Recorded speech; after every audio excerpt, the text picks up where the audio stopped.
I never believed in moments that change everything until I met Cassian at that ridiculous game night my roommate forced me to attend. I say forced because I had zero interest in spending my Friday evening with a bunch of strangers playing poker in someone's cramped apartment when I could have been home watching Netflix and pretending my life had direction.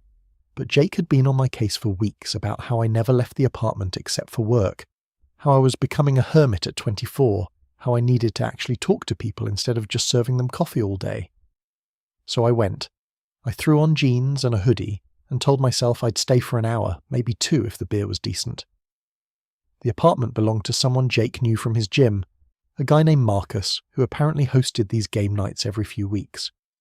When we walked in, there were already about 8 people scattered around the living room, sitting on mismatched furniture and laughing at something I'd missed. The air smelled like pizza and cheap cologne. Someone had strung up those Edison bulb lights that everyone seems to have now, casting everything in this warm amber glow that made the whole scene feel more intimate than it probably should have. Jake immediately disappeared into the kitchen to grab drinks, leaving me standing there like an idiot near the door. I was about to follow him when I saw Cassian for the first time. He was sitting at the dining table in the corner, shuffling a deck of cards with these long, careful fingers. He had dark hair that fell across his forehead in a way that looked accidental but probably wasn't, and he was wearing this faded band t-shirt that hung loose on his frame. He looked up right as I was staring, and our eyes met for maybe 3 seconds before I jerked my gaze away, like I'd been caught doing something wrong. My chest did this weird, tight thing that I told myself was just anxiety about being somewhere new.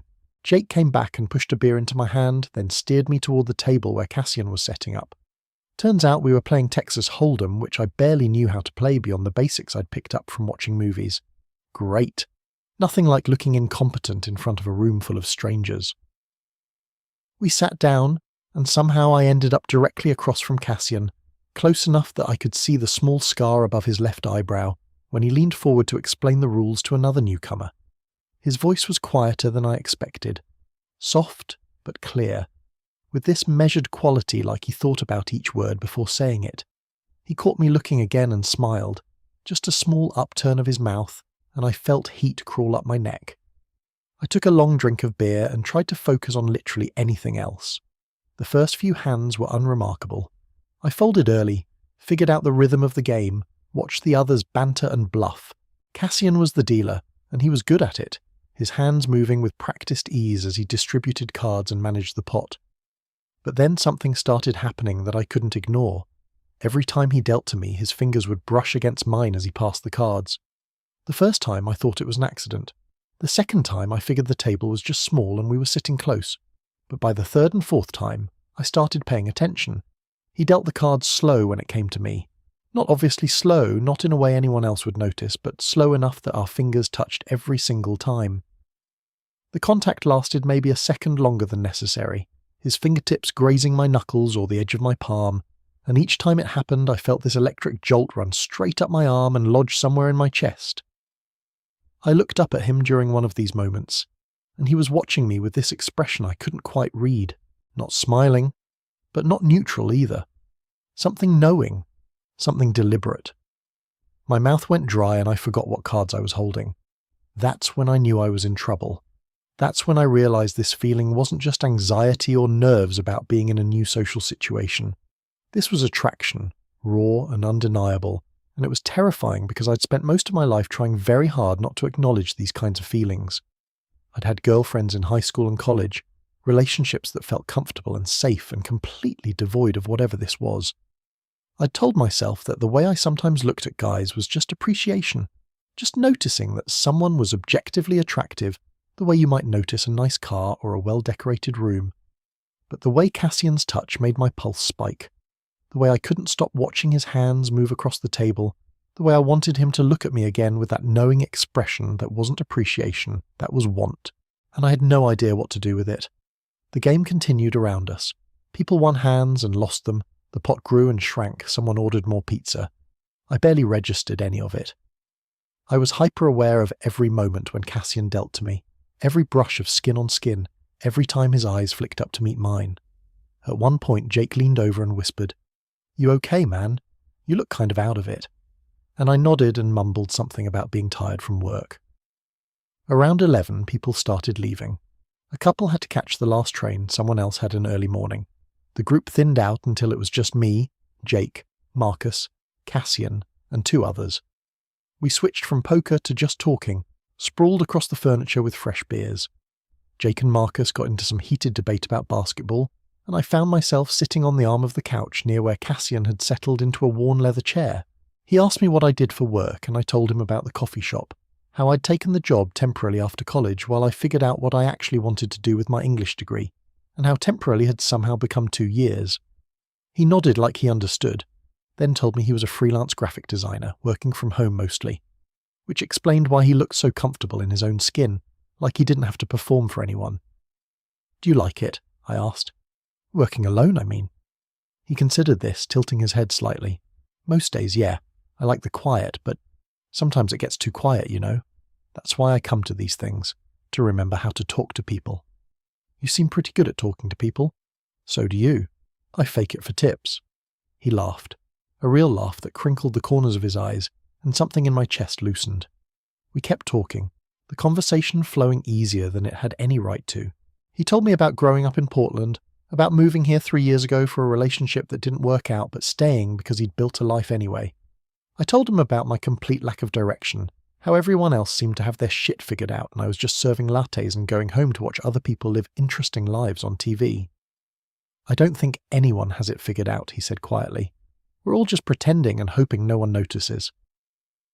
The way he looked at me when he said it made me feel seen in a way I wasn't used to, like he could tell I was pretending about more than just my career. Around midnight, Jake announced he was calling it and asked if I was ready to go. I should have said yes. I should have stood up and left and gone home and pushed all of this down into whatever box I'd been keeping it in. But instead I heard myself say, "I think I'll stay a bit longer. I can catch an Uber." Jake raised an eyebrow but shrugged. "Your funeral. Don't do anything I wouldn't do." He clapped Marcus on the shoulder and headed out, and suddenly there were only 4 of us left. Then 3 when the other guys left 20 minutes later, and then Marcus excused himself to clean up the kitchen, leaving me and Cassian alone in the living room. The silence wasn't uncomfortable, but it was charged with something I didn't know how to name. Cassian was looking at me again with that same expression from earlier, and I couldn't hold his gaze. I stared at my beer bottle instead, picking at the label. "Can I ask you something?" His voice was soft enough that I had to lean in slightly to hear him. "Sure." "Why did you really stay?" My heart was hammering so hard I was sure he could hear it. I could have lied. I could have said I was having fun, that I wasn't tired, that I wanted another beer. Instead, I looked up at him and said, "I don't know. I just didn't want to leave yet." The corner of his mouth lifted. "Yeah? Yeah." He stood up and crossed the small space between us, sitting down on the couch next to me instead of in the chair. We were close enough now that I could smell his cologne, something clean and woodsy. Close enough that when he shifted his weight, his knee bumped against mine and stayed there. "I noticed you," he said, "when you first walked in. You looked like you wanted to be anywhere else." "I kind of did. And now," I swallowed hard, "now I'm glad I stayed." He reached out and took the beer bottle from my hand, setting it on the coffee table next to his own.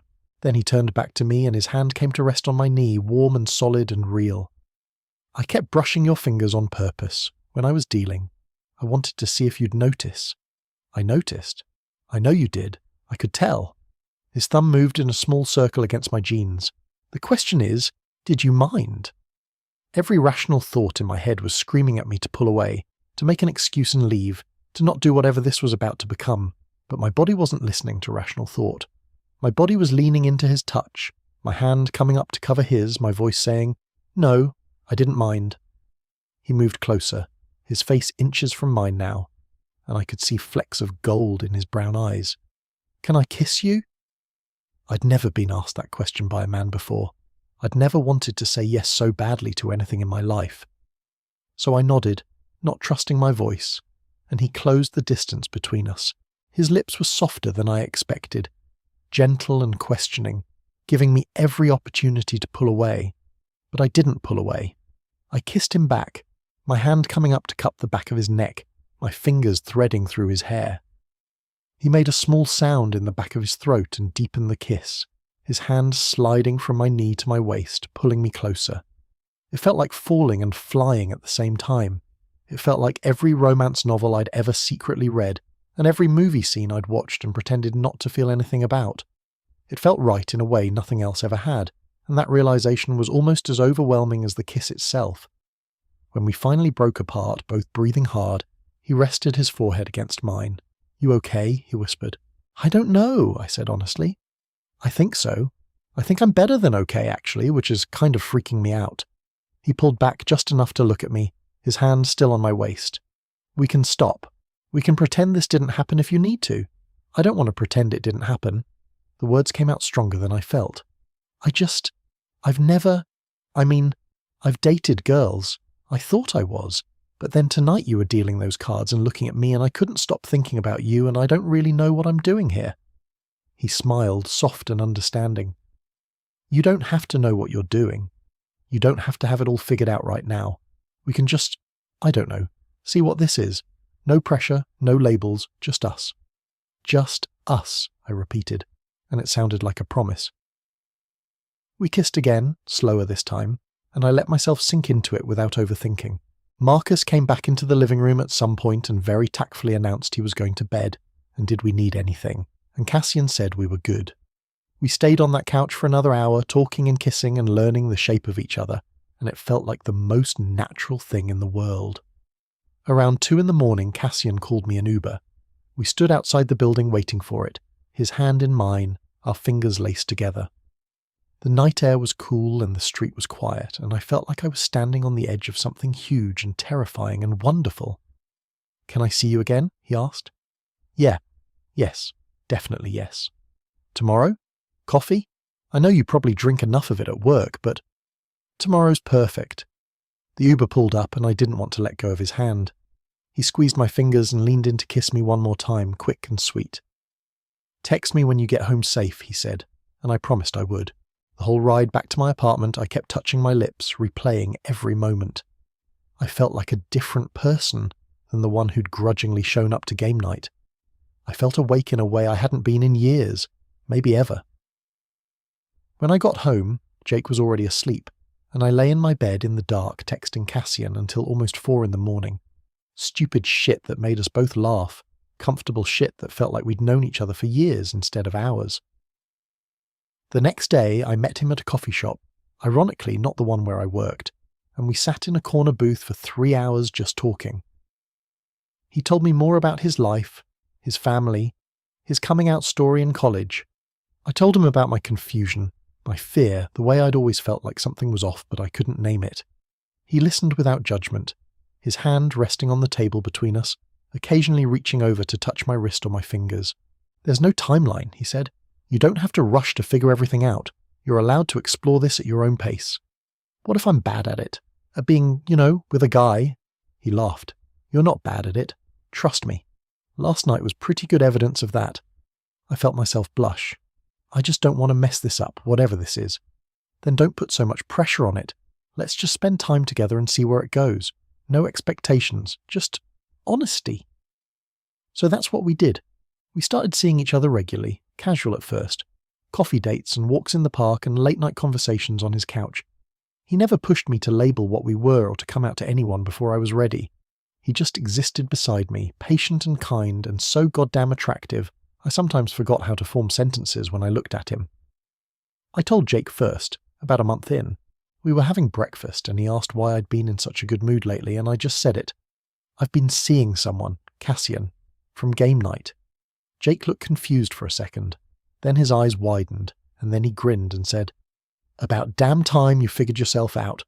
And that was that. No big dramatic moment, just acceptance. Telling my parents was harder. I waited another 2 months until Cassian and I had been officially together for a while, until I was sure this wasn't just a phase or an experiment. My mum cried, but not in a bad way. She said she just wished I'd felt safe enough to tell her sooner. My dad was quiet, processing, but he shook Cassian's hand when they finally met and asked him about his work, and I knew it would be okay. The thing about falling in love with Cassian was that it didn't feel like falling. It felt like settling into something that had always been waiting for me. Every touch, every kiss, every night spent tangled together in his bed or mine felt like coming home. He knew me in ways no one else ever had, saw past the pretending and the performance to whoever I actually was underneath. 6 months after that game night, we were lying in his bed on a Sunday morning, sunlight streaming through the windows, and he was tracing patterns on my chest with his fingertips. I caught his hand and brought it to my lips, kissing his knuckles. "I love you," I said. It was the first time I'd said it to anyone and meant it completely. He smiled, that same soft smile from the night we met. "I love you too. I have for a while. Why didn't you say anything?" "I was waiting for you to be ready, for both of us to be in the same place. I'm ready now. I'm so ready." He kissed me, slow and deep, and I thought about how none of this would have happened if I hadn't gone to that game night. If I hadn't let Jake drag me out of my apartment, if Cassian hadn't dealt those cards slow, brushing my fingers every time he passed one, making sure I noticed, making sure I felt something. Sometimes the moments that change everything are quiet. They're not dramatic declarations or grand gestures. They're fingers touching across a poker table. They're someone seeing you and choosing to reach out. They're the courage to stay when every instinct tells you to run. They're allowing yourself to want something you've been afraid to name. I never believed in moments that change everything, but I do now. I believe in the way Cassian looked at me that first night. I believe in the feeling of his hand in mine. I believe in the life we're building together, one honest conversation and gentle touch at a time. I believe in love that feels like coming home, like finally being seen, like finding the missing piece you didn't know you were looking for. And it all started with a deck of cards and a boy who dealt them slow, who made sure our fingers touched, who saw something in me I was too scared to see in myself. I'm grateful every day that I stayed, that I took the risk, that I let myself fall.